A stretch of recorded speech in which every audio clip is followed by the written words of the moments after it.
La mañana de la 10 con Tere Coello. Continuamos en directo en sintonía regional a través de Capital Radio Canarias. Bueno, y en este punto miramos hacia el mundo de la cultura. Y ella nos va a explicar cómo fue su viaje por México. Está aquí con nosotros, como siempre, cada vez que la invitamos, viene Felicidad Batista, escritora. Muy buenos días. Muy buenos días, Tere. Gracias. Encantadísima de poder tener la oportunidad de compartir este tiempo de radio contigo, Felicidad. Decía que te fuiste a México. Pues sí. Y no de vacaciones. Acabo de llegar casi. Acabas de llegar. Recién aterrizada. Me decía sí. que todavía sufriendo el jet lag, ¿no? Sí. El ponerte...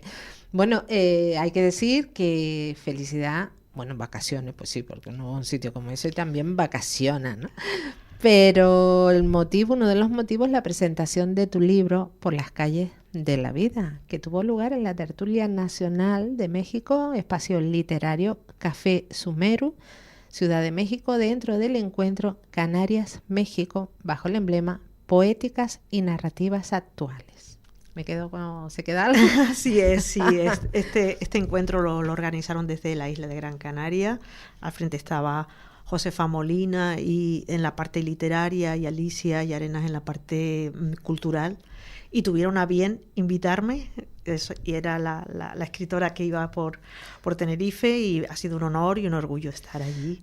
Antes de meternos en materia literaria, sí que me voy a meter, ya que te tengo aquí, sé que las fechas coincidieron, me gustaría, ¿cómo viviste esa toma de posesión de la presidenta de México, la primera mujer en presidir el país, que coincidió con toda esa problemática de la no invitación al rey, por lo que no fue ningún responsable representante del Estado español, y que, bueno, esos dimes y diretes desde allá, que el rey tenía que pedir perdón por lo que había pasado en el principio de la historia y todo lo demás? ¿Cómo se vivió allí desde el pueblo? Bueno, en principio, nosotros como canarios, como españoles que estábamos allí, en todos los eventos a los que acudíamos, en todos los encuentros, incluso en las conversaciones, en las tertulias con mexicanos de la calle, de los que podíamos tratar de una forma habitual o no, o por primera vez, nos pedían disculpas.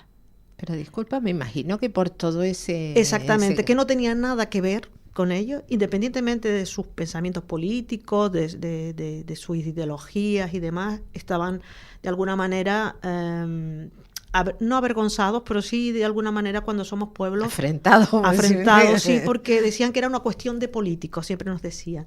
Recuerdo que fuimos a un restaurante a escuchar música mariachi y a degustar la comida mexicana, y el cantante de ese grupo nos preguntó que de dónde veníamos. En aquel momento éramos 13 escritores de Canarias, y le dijimos que de las islas. Entonces dijo, yo estuve cantando en el auditorio de Alfredo Kraus de Gran Canaria, quiero pedirle disculpas, nos pidió públicamente disculpas, porque éramos pueblos hermanos. Dice, ¿qué idioma hablamos en México? Español, por lo tanto nos debemos, y nombraron la madre patria.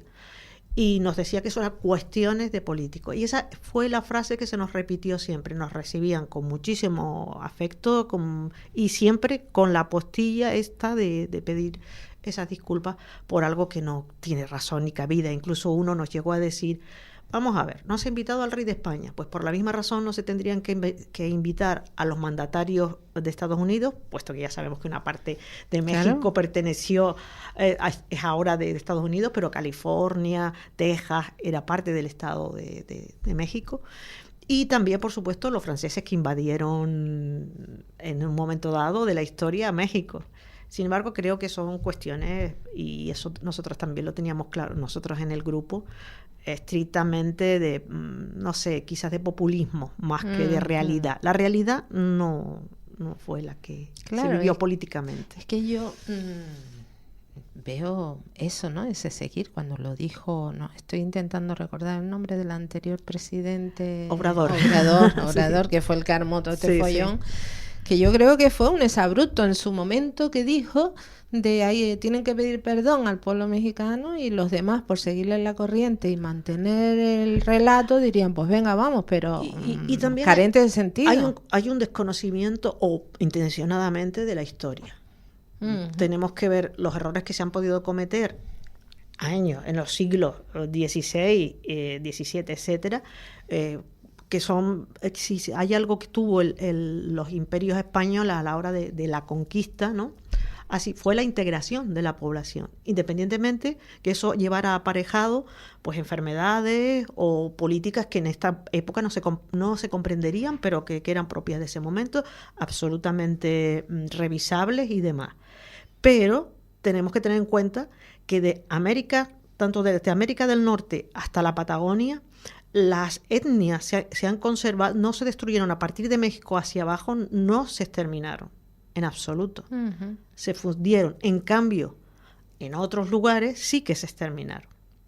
Y sobre todo el exterminio de los pueblos aborígenes se produce con las nuevas repúblicas que comenzaron en todos estos países de América Latina. Y hay casos concretos, como ocurrió en la Patagonia, que hubo un presidente, Rosas creo que se llamaba, que dio, digamos que carta blanca a los estancieros, a toda esta gente que empezaba a repoblar la Patagonia y necesitaban tierras fértiles, tierras con agua para traer su ganado de las Malvinas, etcétera, y habían estancieros que pagaban X dinero por cada indio que se matara.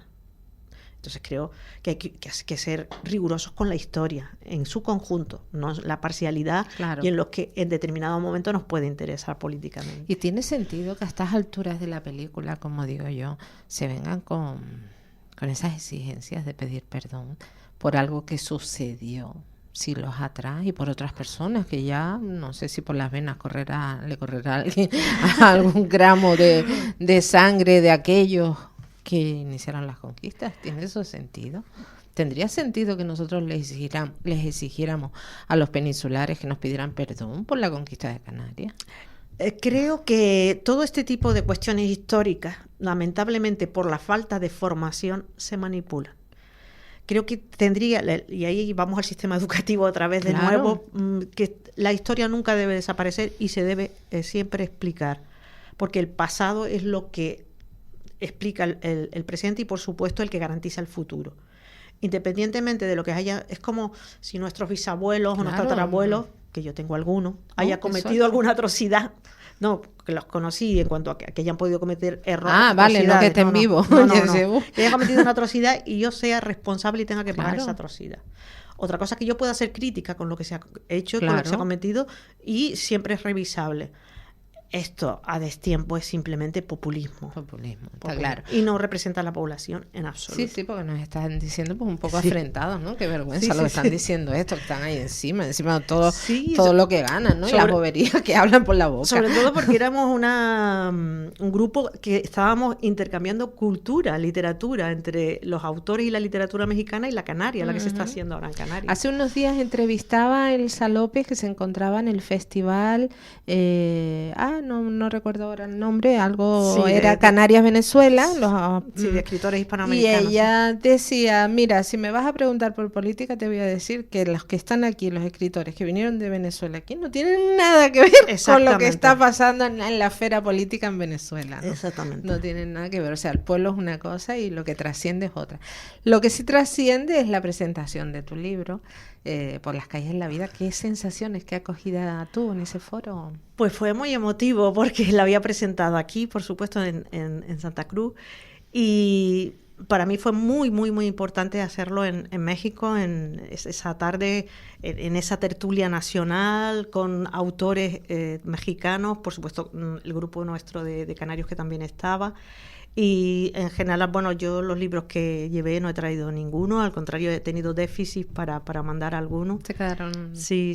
Ellos muy ávidos de conocer lo que se hacía en Canarias. Muchos nos preguntaban dónde estábamos Canarias, con lo cual también representábamos lo que es la difusión de quiénes somos, de dónde venimos y qué relación teníamos.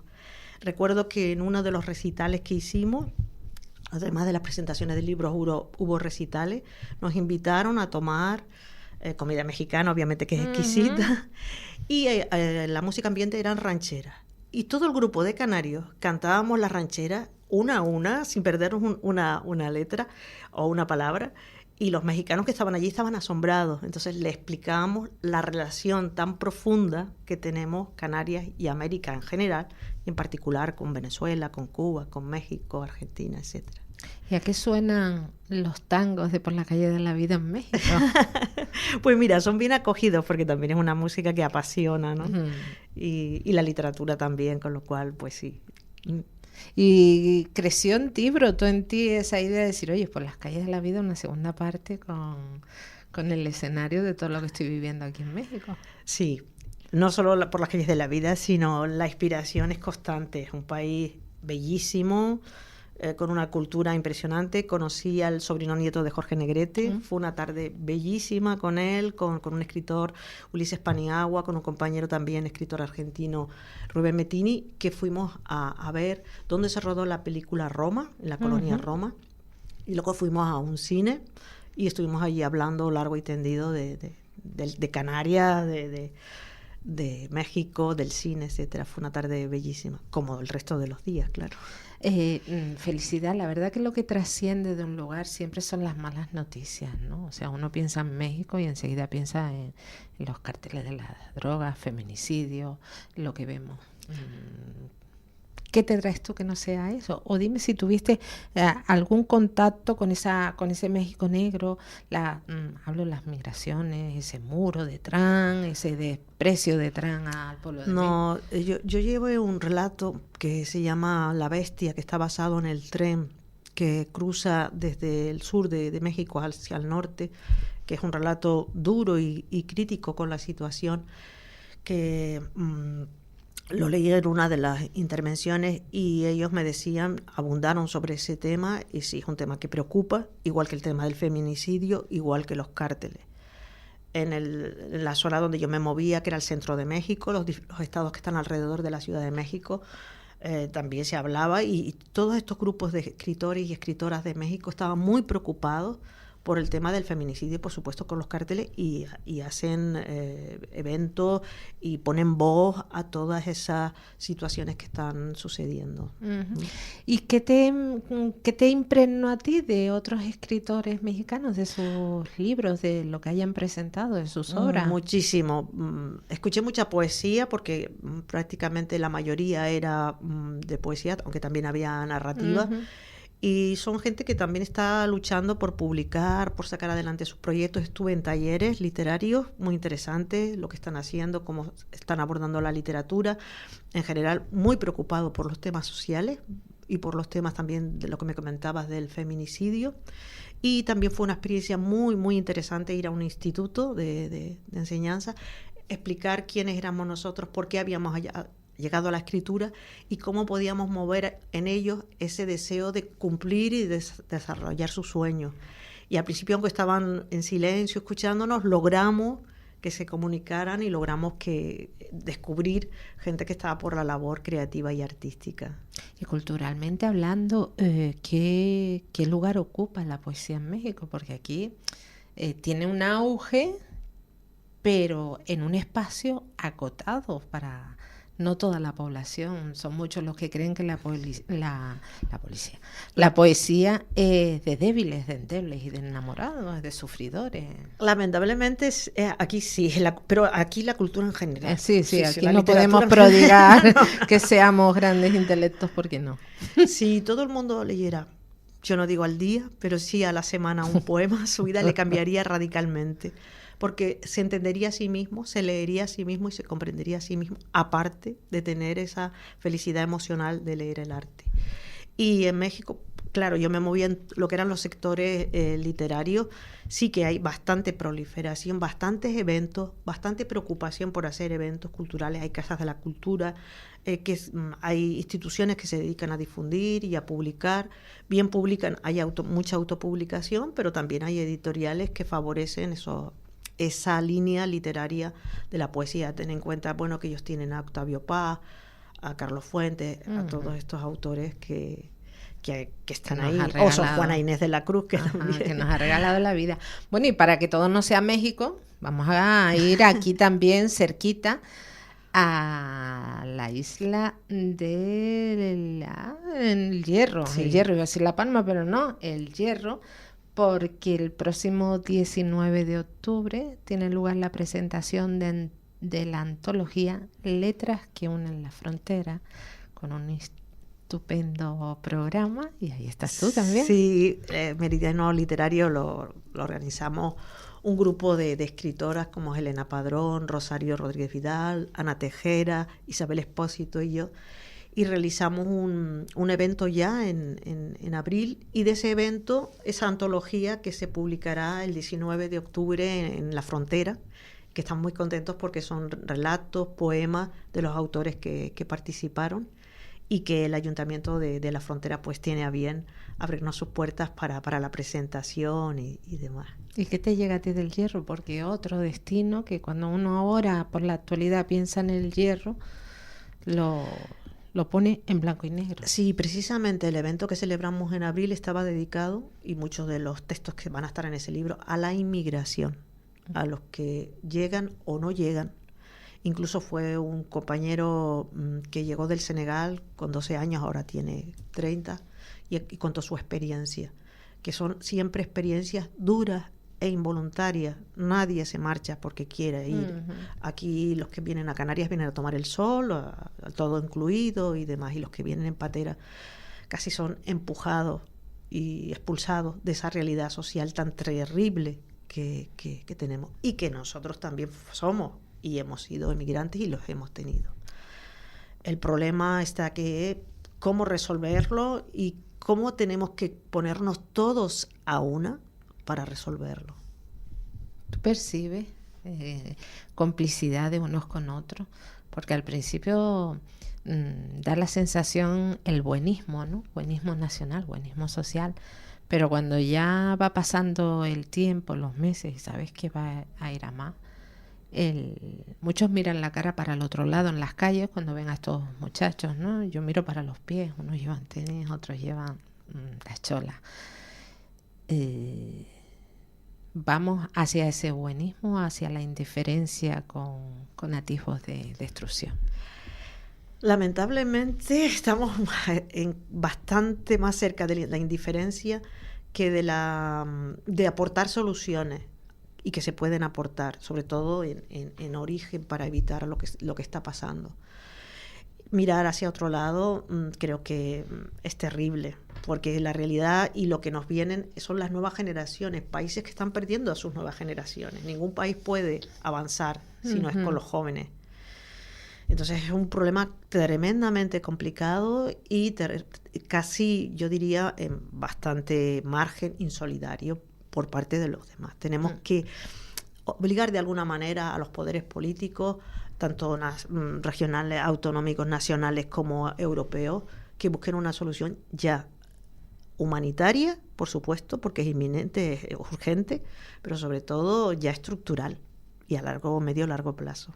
Ay, ojalá te oigan, se lo tomen en serio. Felicidad, te veo que viniste con una chuleta y no quiero que se quede nada por hablar que tengas especial interés en decir. Bueno, no, comentarte solo que cuando estaba en México me llegó la noticia de mi último libro que se va a publicar, que se llama Cine en Corto, y que la editora lo publicó desde la editorial está en Alicante. O sea, que te llega, o sea, ya va a salir o ya salió. Ya salió, está ya en preventa, se publica, bueno, sale el 5 de noviembre y lo presento el 6 de noviembre en el espacio del teatro. Nos habías hablado algo de Cine en Corto en anteriores entrevistas, sí, pero nos lo vas a recordar. Sí, era un proyecto que estaba ahí hacía ya algún tiempo y me sorprendió porque, claro, ese día se presentaba la colección Breves y Contundentes, que son de microficción, y ahí es donde yo publicaba y ya, pues ya sale. Es un libro que está compuesto por microrelatos basados en películas, como Memorias de África, Lo que el viento se llevó, Cantando bajo la lluvia, en fin, diferentes películas. Y sobre eso he hecho microrelatos. Y de todas las películas que has visto, no sé si esa has hecho un microrelato o te la has quedado para ti. ¿Cuál es la más que te impactó? Oye, es muy complicado porque todas me fascinan.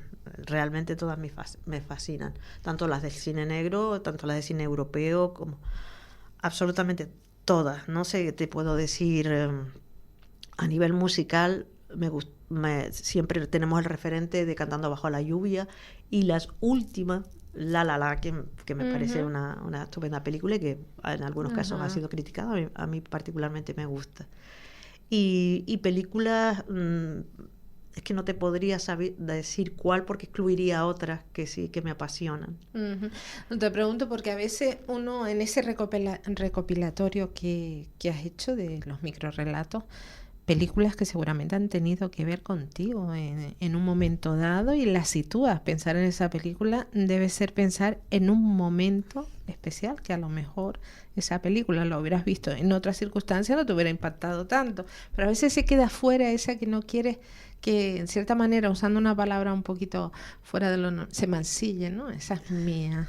No quiero escribir sobre ella, no sé si tiene... Sí, a mí me gusta mucho, por ejemplo, el cine de Truffaut. Hay una película que sí tengo en otros relatos, en otros libros relatos, Por las calles de la vida, por ejemplo, está, que es La noche americana, que es una película sobre el cine y una reflexión sobre el arte que a mí me pareció fascinante. Y luego pueden estar también películas españolas que también me han impactado, como puede ser las de Isabel Coixet, La librería. La librería, a mí también me gustó mucho esa película, Bueno, y nuevos proyectos, porque estoy dándole vueltas a la cabeza, no lo apunté y no sé si me voy a tirar a la piscina, pero en algún momento, no sé si fuiste tú o otra escritora que me habló de una novela sobre la mujer que escribe. Sí. ¿Fuiste tú? La mujer del libro. La mujer del libro, la mujer del libro. ¿Cómo va ese proyecto? Pues buscando un editor todavía. Pero ahí la tienes. Pero ahí la tengo, sí está terminada, y será el siguiente libro después de Cine en Corto, que surgió, es como ese hijo inesperado. Sí. que se cruza, y espero publicarlo. Y pronto. Espera, o sea, ¿siempre hay un tiempo entre un libro y otro? O sea, ¿no es aconsejable sacar de manera inminente 2 libros a la vez? Por ejemplo, Cine en Corto y La mujer del libro. Bueno, La mujer del libro queda espacio. Porque una novela sí tienes que llevarla al editor, que la maquete, que las correcciones, la maquetación, y cuando consideren, pues se publica. Yo entregué el manuscrito de Cine en Corto el 30 de noviembre del año pasado y sale en septiembre, o sea, hay margen. Pero los escritores y escritoras no debemos preocuparnos por publicar, sino por escribir. Luego ya se verá. Sí, buena apreciación esa, no hay que publicar, no preocuparse, pero claro, si no publicas. Claro, llega el momento en que sobre todo te quieres ya desprender, porque vas a estar siempre corrigiendo, siendo muy crítica con lo que estás haciendo. Es tediosa. O sea, la parte de escribir es apasionante, la parte de corrección es muy dura, y la parte de publicación también, porque te expones todo el trabajo que has hecho en tu silencio, en tus horas, y que tienes pues muchas a veces expectativas de que por lo menos se lea y que pueda llegar a alguien, porque siempre la literatura son territorios comunes, que habla de soledad, de amor, de exilios, de muchas cosas. Sí, porque si no escribes sobre eso a nadie le interesa, ¿no? Es como... Sí, no son puedes los escribir temas que... Sí. A pesar de mi nombre, no puedes escribir sobre la felicidad. Sí, eso no interesa. Por cierto, recientemente tu cumpleaños estaba buscando, digo, hay muchísimas felicidad. Digo, qué mal suena, pero es que se llama felicidad. Sí. Muchas gracias. ¿Cómo la voy a felicitar? Pues felicidad en breve, Cine en Corto. Qué bien traído ese título, Cine en Corto. ¿Cuándo dice que lo presenta? El 6 de noviembre en el Espacio del TEA. El Espacio del TEA, 6 de noviembre. ¿Ya está a la venta, no? Sí, está en la preventa. En la preventa sí está, y bueno, ya se anunciará también convenientemente, porque acabo de llegar de México, y no me ha dado tiempo de nada, pues ya lo tenemos pendiente, Cine en Corto, nueva obra de Felicidad Batista, y pendiente, y... Estaré en la Feria del Libro de La Laguna. Claro. El jueves. El jueves se por inaugura, la tarde. ¿Pero llevas esta Cine en Corto? No, todavía no. Solo Por las calles de la vida y Finismare, la novela que tengo publicada, que estaré en la librería de Ofra, en el espacio de la librería de Ofra. Del 10 al 13 de octubre, Feria del Libro en La Laguna, nada, ahí menos mal, ¿no? Sí. Un evento donde se vuelven a encontrar todos. Pues llegamos al final. Felicidad, Batista, como siempre, un auténtico placer compartir tiempo de radio contigo. Muchas gracias a ti, a la 10 Radio, y encantada siempre. Muchas gracias. Bueno, de este punto hacemos la desconexión regional. Gracias a todas las personas que nos han acompañado a través de Capital Radio Canarias. Escuchamos un poquito de publi, información nacional y continuamos. La mañana de la 10 con Tere Coello. Capital Radio.